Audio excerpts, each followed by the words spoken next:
RMN Drama presents Kini ang akong suliran. Sa bugtong tuyo nga kami makaalagad kaninyo, among gituyo pagmugna kining maong tulumanon nga pagatambagan nila ni Dr. ni Elaine Bathan nga mutabang sa pag-iway sa mga gumunhap ug kalibo nga inyong gihambin ilabi na sa punto legal. Dinisab si Dr. Rene Obra ang kaabag sa inyong suliran. Kini ang akong suliran. Kini ang akong suliran.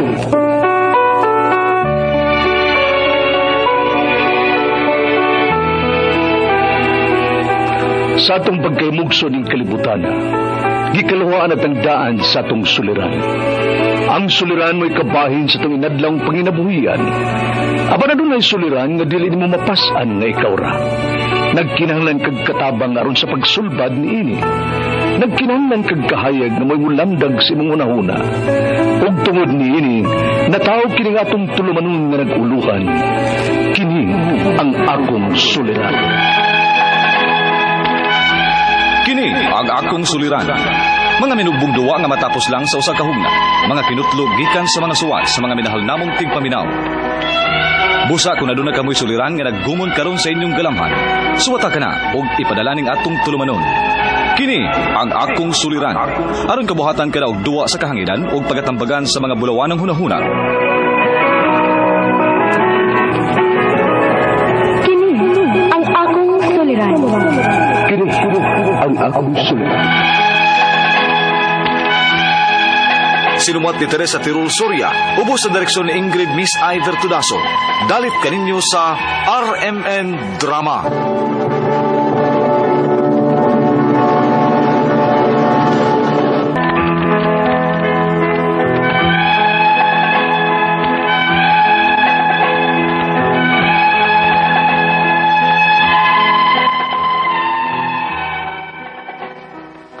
Maayong adlaw kaniyong tanan nga nagpaminaw karon ning tulumanon kini ang akong suliran.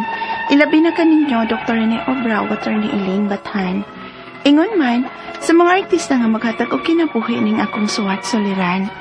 Tagualam ko ninyo sa pangan nga Melissa, 18 years old, may kaipon, may anak nga usa ug mabdusab ko sa ikaduha. Taga Davao del Norte mi. Punto legal kining akong suliran. Kabahin kini sa kinaiya ining bag-o namong silingan nga hambog kaayo. Aron inyong hisabtan, ingon ining mga panghita po.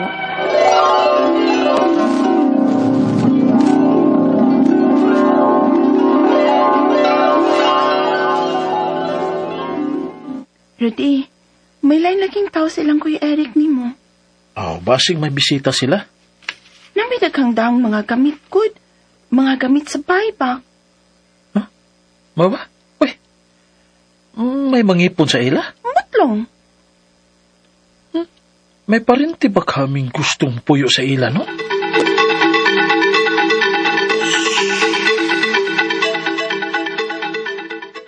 Nagkapalit isla gyuta diha.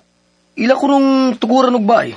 Og samtang nagpatukod pa sila, og dili pa mahuman nilang bahay, anilang una sila puyo sa amo. Kay, wa na kung sila kapuyan. Uy, kaluoy po di ay. Lagi. Naluoy ko kay may bata manggod. Unya, okay rin sila nga anak puyo sa among silong. Magtabon-tabon lang una kung sila tulda aron mao ibongbong sa palibot. Aron dili tunog ba? Ang importante ko no nga may atop sila. Dili sila matuan kun mauwan. Ay, kaluoy po no. Mao lagi. Og nagkasabot-sabot ganyang ubang silingan nga mutabang nila aron makapatukod og dali silang bahay diha sa napalit ng yuta. May gustong mag-donate og extra nilang sin para atop. May gustong magboluntaryo nga mubungbong sa ilang bahay og kawayan. Og may mag-donate sad og pila ka kilong lansang aron madali og tukod ang ilang bahay.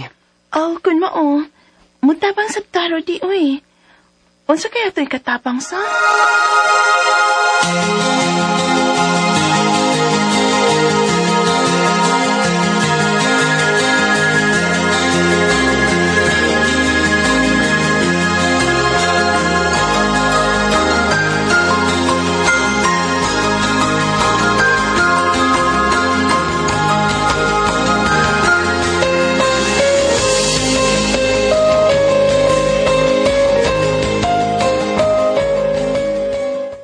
Walang hibaw isa, Dong Rudy.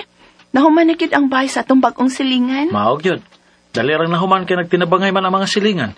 Basta magbayanihan lang yun ang mga managsilingan, pwede man yun ba? Aron makatabang ta sa itong isig katao? Uy, asa man na? Atangi! Oh, Ay, si Mama Maloy?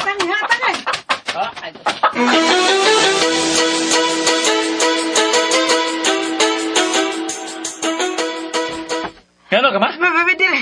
Maay ka ng gawas mo, Rudy. Melissa, tabangi ko na yung dakop anang ako mga manok, be. Saan mo na ni mama? Ihawon? May nag-birthday? Why mag-birthday na to, buwan na, oy. Ako ng dakpon, kaya ako ihatag ng bagot ang silingan. Unsa ma? Ako ihatag nila ba? Aron may buhiong hayop na sila. May kalingawan sila og laog ba? Maulang ni ikashare na ko nila, aron nga makasugod na sila sa ilang bagong kinabuhi din sa atong dapit. Kinsa ra ba ko'y magtinabangay? Kita raman yung mga silingan. Gihatagan ko masad gani sila og similya sa limonsito og mga misitas aron may tanom na sila sa ilang lona. Ay, kung mo na, Rudy, sige na, dakpan na ng manok ni Mama. sige, Tayo may kanan. Doon sa hotel, pagdali. Oh, gali, hinayot na lang kayo mo kalupad man. Gani. Ay, makaikis man kita. Dapat na gan. Salamat kayo. Bibi ambil na dong Rodibe. Kaya ako na nang ihatag sa atong silingan.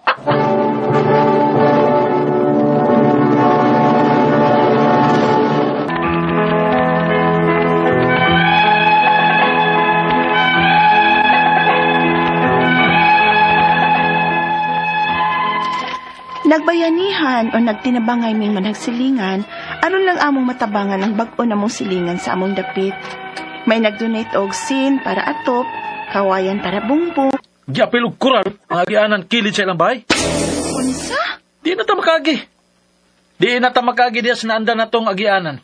Kailan na nga giapil sa pagkural, kailaha lagi ko no. Wala. Agianan. Apil nilag angko ng agianan? Oo, kaagian pa magtala na to, gikural man. Unya, kalit lang sila nabot din sa atong lugar, ug may kural ang agianan na to. Lo, waday na kabatlong. May misuway og badlong gud. Nasuko ko no. Suko sa ganis papa nako nga nahibaw. Gikontrahan gyud na sila sa mga tao din hiuy. Nah, magkagubot gid eh. Rudy, kalma lang. Nanom day ko dog atong hangyoon sa hinay nga paagi. Aron kalikayan ang kakubot ba? Basin po dugo sila mahibaw silang gibuhat ba? Ato lang hangyoon kod nga di nila isira ang atong agianan.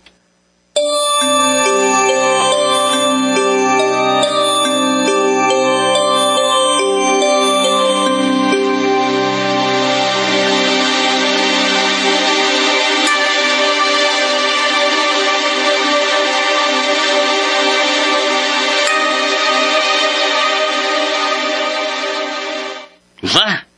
Mohang yun mi, bisag gamay lang nga agianan, good. Kay maumang good nin anda na mo agianan padung sabay nilang papa ug mama. Og sa uban pa isuon sa kumbana, ang mga bata sab nga mga estudyante, ani sab agi padung sa eskwelahan. Pagbuhat na mo lang agianan kay ako maninyo ta. Ha? Saon na makaagi pa mo din, kay wa pa may tag-iyan ninyo ta. Pero karon, ako may napalit. O di naman ko ganahan nga may mag-agi-agi ni dapit sa kuyuta. Mga pangita lang mo og laing kaagian. Kaya di na ako magpaagi ni og tao. Unsa?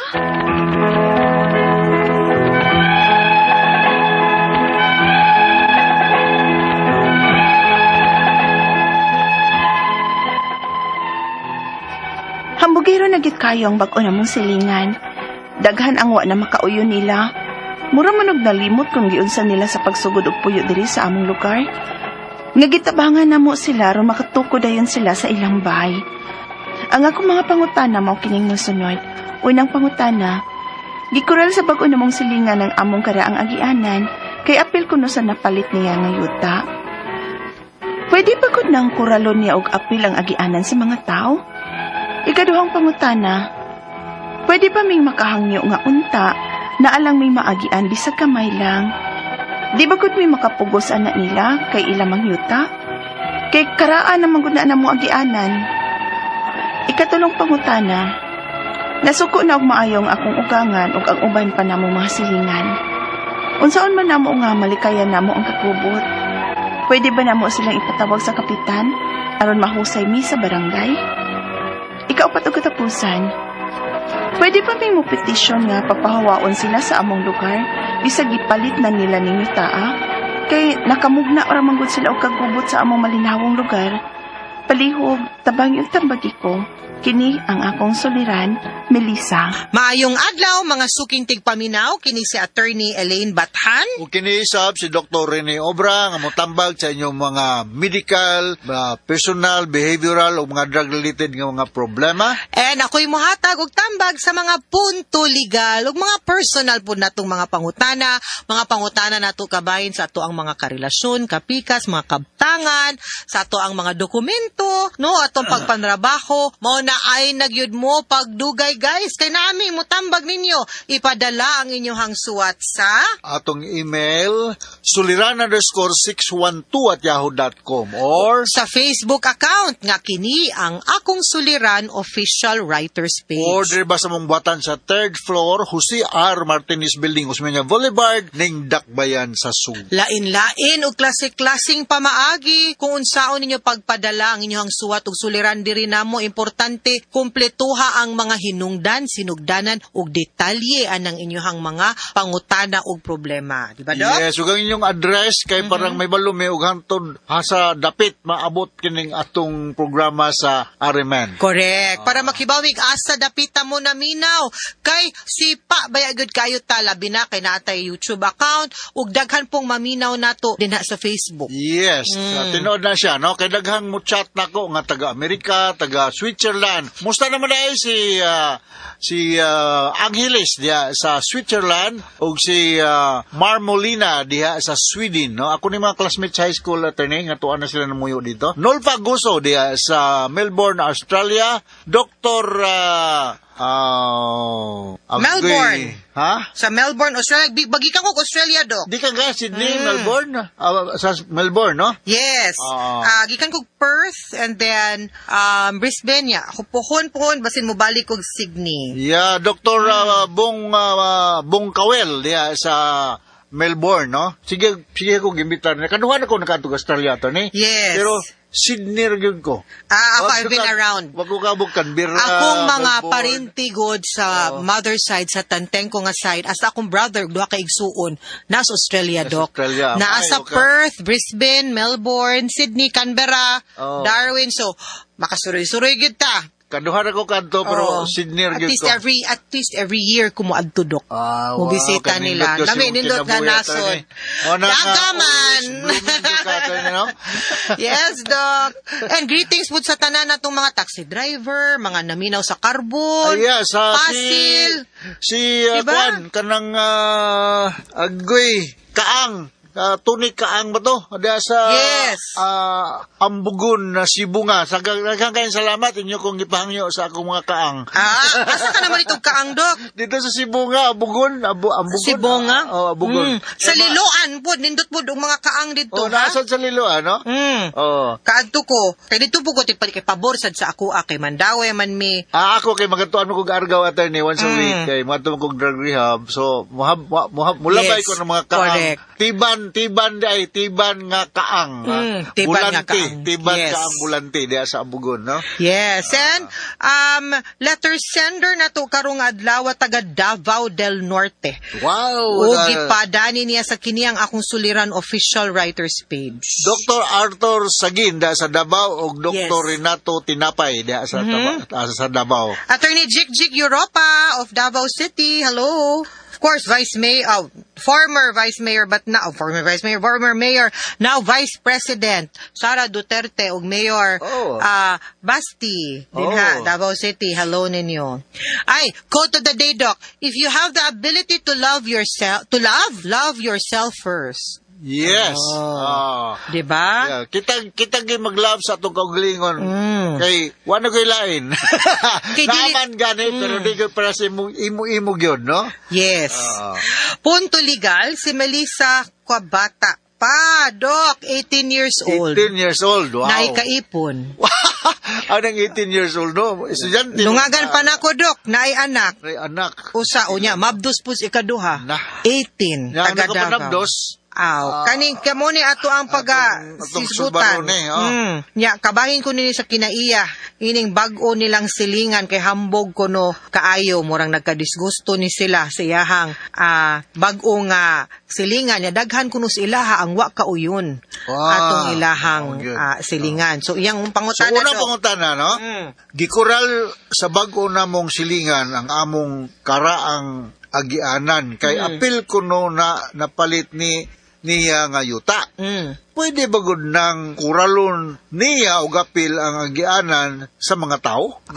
Road right of way ito ni. Road right of way ang tawag nato ani, pero ang atong pangutana sa pagkural niya wa basta mulapas.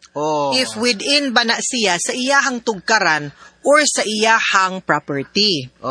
Kay kung iyahag yun pud na unya wa gyud pud mo'y kasabutan ug kasulatan nga road right of way na or agianan na sa tao, makaingon gyud pug ko nga naa siya'y katungod mo kural. Apan kamo pod, kung wa gani gyud pod mo'y laing agianan or nasara, naa pod mo'y katungod kanang atong giingon nga right of way.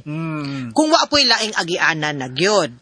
No? So, it's just a matter of kanang pagsabot-sabot ninyo. No? Nga, kung willing ba siya muhatag. Kay kamo mo, sabot gyud pod mo nga, kung iyahaning, siya may tag-iyas yuta, gudok. Kunya, ang ato ang pagpanag-iyas sa yuta, apil man ana ang ato ang paggamit, pagkural, pagbaligya, pagpaabang, pagtukod, apil man as ato ang katungod, isip tag-iya sa yuta. Now, kita pod nga mababoy barunta or what tay agiana, na pod tay gitawag na easement of right of way. Correct. Easement. Nga pwede tang makahangyo o makapangayo. Kana siya is something nga angay istoryahan o di manggani, ang madalag yun nagkorte ng ingon ana. No? Dapat pangutan natin, related nga nanin mo problema ha. Kaya daghan magod ninyo nanin sa mga probinsya, no? Tinuod. Pero mabaligya kag yuta, no? Is it really part of the kasabutan nga muhatag yung kag road right of way? Pwede gud siya. Mulupad ang mupalit mo. Ano, muhatag yung ka, no? Dapat. Apil yun na siya. Apil yun na siya. Ikaw pong mupalit, ayaw gud pud og palit kung walay road right of way. Right of way. Kay, asa man kamo agi? Ano kamo agi? So muna mamalit tag yuta atong siguraduhon nga na kay maagian labi na nga namang giubang yuta dok nga naas likod. Bitaw. Diba? Di man tanan na daplins dan. No. Di man tanan ingon ana. So, ako'y personal experience na ito na. Kung di na lang ako elaborate, no? Storya lang yata after. Ikano ang pangutana. Pwede ba may makahangyo nga unta na lang may magian bisan gamay lang? Yes. Di ba good may makapugos ana nila kay ila mangyuta? Kay karaan guna namong agianan. Correct. Muna akong pasabot ka ganina. Nga, while ang tagiyan, apoy katungod nga mukural sa iyahang yuta, kung mauna na'y naandan, while laing agianan, kamupod, no, nga, ang yuta natanggong kay naasluyo, no, nga walay kaagian, mahimo gyud pud mong makahangyo, kay katungod pud na ninyo, ang kanang gitawag natong easement. Or right of. So, na-learn ka pwede tang muhangyo. Legal term natin. Easement. So, pwede gitang muhangyo makigstorya ana nga masabot na to nga bag-o man ka wa siguro ka nasuhito kani siyang lugara naa ni pila ka metro nga agianan nga right of way. So mahimo ba nga atras-atrasan gamay ang imuhang koral para makaagi gihapon me. Dili lang tingali po agianan nato ni makaagi po lang bike, ang motor. Kana depende actually dok depende gyud na sa sabot. Yes. Kay kung kanang kuan lang pedestrian lang kanang tao ray makaagi di kaagi ang motor. Footpath ang tawag ana. Kasi para footpath. Footpath, no?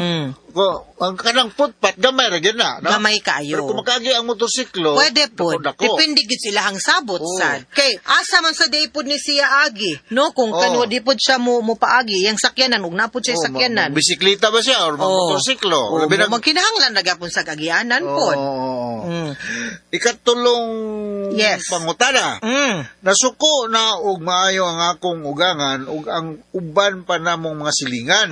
Unsaan man namo nga malikayan namo ang kagubot. Pwede ba namo silang ipatawag sa kapitan aron mahusay mi sa barangay? Pwede kaayo kay mo ginay first level sa paghusay nato aning mga ingon-ani nga mga kontrobersiya no nga nag-involve sa pamilya, sa mga silingan, sa mga nagkasikbit nga mga luna og mga yuta. Empowered ang ato ang mga kapitan ug ato ang mga lupon nga maminaw ninyo og muhusay sa inyong mga kaso.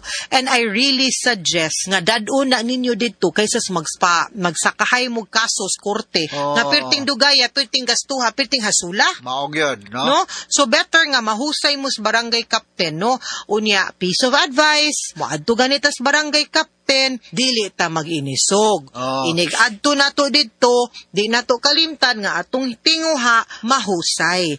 Ug kung init tag ulo, wa gyud tay makabot nga kahusayan. Yes. Kung init kag ulo, sobra ka kasuko, sobra ka ka-depress, sobra ka kalipay, ayaw paghimo og major decision sa imong kinabuhi. Tinuod. Or ayaw atubang pakigsturyag laing tao nga init imong ulo. Maog yun. Kay mo init mo tong uspikas. Maog yun. Wa gyud masulbad. Maog yun.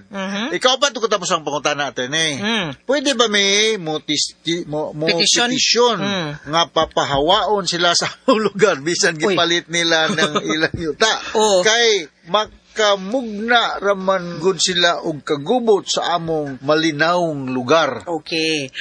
Dili Murag gyud. persona non grata nilang gusto. Nya dili man na pwede kay Di ko nun pwede di ay. apil man na sa ato ang katungod no nga kanang unsay tawag ni Manny nga makapanag-iya ta og luna nya di man ta makabot kinsay atong silingan. Mao. Di man na nato pwede maaos kay kung iyahan ang napalit o iyahan ang napanunod katungod man na niya to be there so dili pod pwede ayaw sad. Di sa tipog ko no. Lisod pod kaayo kung pananglitan ato silang papahawaon palayason. The best way gyud ana is makighusay ta, makigsilingan ta sa ato ang kasigbit nga yuta kaysa mag-away ta. The bottom line ko kuno sa nindot nga relationship, no? Dili lang sa pamilya, sa mga silingan o sa mga kauban sa trabaho is good communication. Kay kung wala komunikasyon, wala yun. Bati kayo ang relationship. Working, neighborhood, o sa family. Tinuod. That's right. Okay? Yes, mga Atty. suking tigpaminaw, hinaot unta nga namoy nakutlo na pagtulunan karong adlaw. Kini si Attorney Elaine Bathan. Kinisab si Dr. Rene Obra. Mapasalamaton kay ni Attorney Bathan sa inyong makanunayong pagpaminaw sa atong mga Arimen program. Taas kay tag-rating din sa atong lugar. Always, tungod ninyo. Okay, o hangtod sa sunod nga sugilanon, dinigapon sa to ang programa, kini ang Akong Suliran. So from all bases sa Radio Mindanao Network Production Center, Radio Mo Nationwide Tatak Arimen. Daghang salamat ug maayong adlaw.